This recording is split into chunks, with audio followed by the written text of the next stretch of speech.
আসসালামু আলাইকুম, সবাই কেমন আছেন? আশা করি সবাই অনেক অনেক ভালো আছেন। আজকে আমি তৈরি করে দেখাবো মিষ্টি আমফলি। এভাবে মিষ্টি আমফলি তৈরি করে বছরের পর বছর আপনারা সংরক্ষণ করে রেখে দিতে পারবেন। আর ছোট থেকে বড় সবাই কিন্তু এই আমফলিটা খুবই পছন্দ করবে। এখন কথা না বাড়িয়ে দেখে নেই আমি কিভাবে এই আমফলিটা তৈরি করলাম।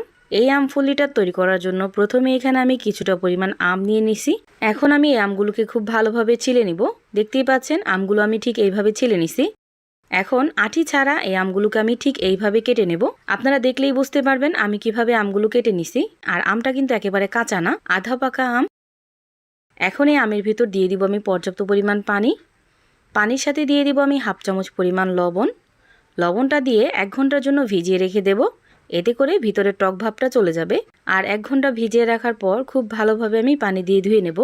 এতে করে আমের ভিতরে লবণটাও খুব ভালোভাবে চলে যাবে।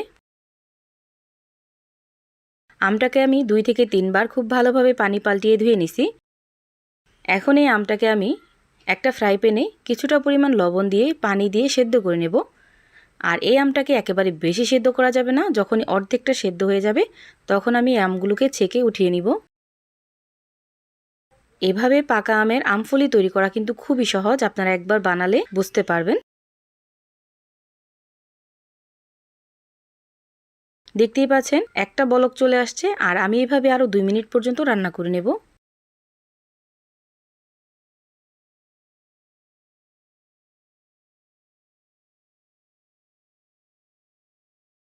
আরও 2 মিনিট রান্না হওয়ার পর এই আমগুলোকে আমি একটা ছাঁকনির সাহায্যে ছেঁকে ছেঁকে উঠিয়ে নিব।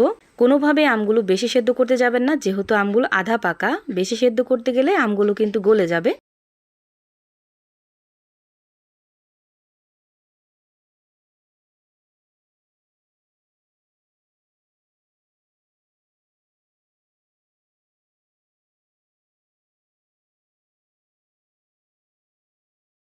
সবগুলো আম এইভাবে আমি পানি ঝরিয়ে উঠিয়ে নিছি। এখন এখানে দিয়ে দিব আমি হাফ কাপ পরিমাণের মতো চিনি। চিনিটা দিয়ে আলতো হাতে একটু নেড়ে দেব। এখন কিন্তু আমগুলো অনেকটাই নরম আছে।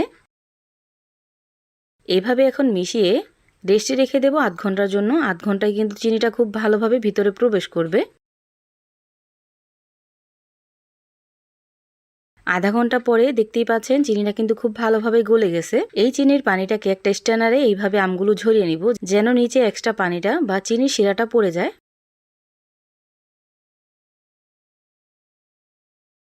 যখনই চিনি শিরাটা খুব ভালোভাবে পড়ে যাবে ওই পর্যায়ে এসে এই আমগুলোকে আমি ছড়ানো একটা পাত্রে রোদ্রে শুকাতে দিয়ে দিব। যতটা সম্ভব এই আমগুলোকে একটু পাতলা পাতলা করে মেলে দিবেন, এতে করে আমগুলো খুব ভালোভাবে শুকিয়ে যাবে। দেখতেই পাচ্ছেন ঠিক এইভাবে আমি আমগুলো মেলে দিছি। প্রায় 2 দিন কড়া রোদ্রে শুকানোর ফলে কিন্তু আমগুলো খুব ভালোভাবে শুকিয়ে গেছে। দেখতেই পাচ্ছেন কতটা পারফেক্ট হয়েছে মাশাল্লাহ। যদি রোদের ব্যবস্থা না থাকে ওই ক্ষেত্রে আপনার ফ্যানের বাতাসে রেখে দিলেও কিন্তু শুকিয়ে যাবে। আর ওই ক্ষেত্রে সময়টা একটু বেশি লাগবে, হয়তো বা 3 থেকে 4 দিনের মতো সময় লাগতে পারে। তৈরি হয়ে গেল আধা পাকা আমের মিষ্টি আমফলি।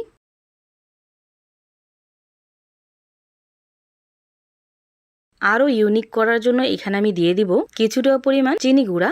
চিনিটাকে আমি ব্লেন্ডার জগে খুব ভালোভাবে গুঁড়া করে নিয়েছিলাম। আর ওই চিনিটাই এখন আমি এখানে দিয়ে দিব। চিনিটা দিয়ে খুব ভালোভাবে মিশিয়ে আমি একটা শুকনো কাচের জারে রেখে দেব। এভাবে রেখে দিলে কিন্তু আপনারা 2 থেকে 3 বছর পর্যন্ত সংরক্ষণ করে খেতে পারবেন। তৈরি হয়ে গেল মিষ্টি আমফলি, একদম ইউনিক একটা রেসিপি। ভিডিওটা ভালো লাগলে লাইক, কমেন্ট, শেয়ার করতে ভুলবেন না। সবাই ভালো থাকবেন, সুস্থ থাকবেন। আল্লাহ হাফেজ।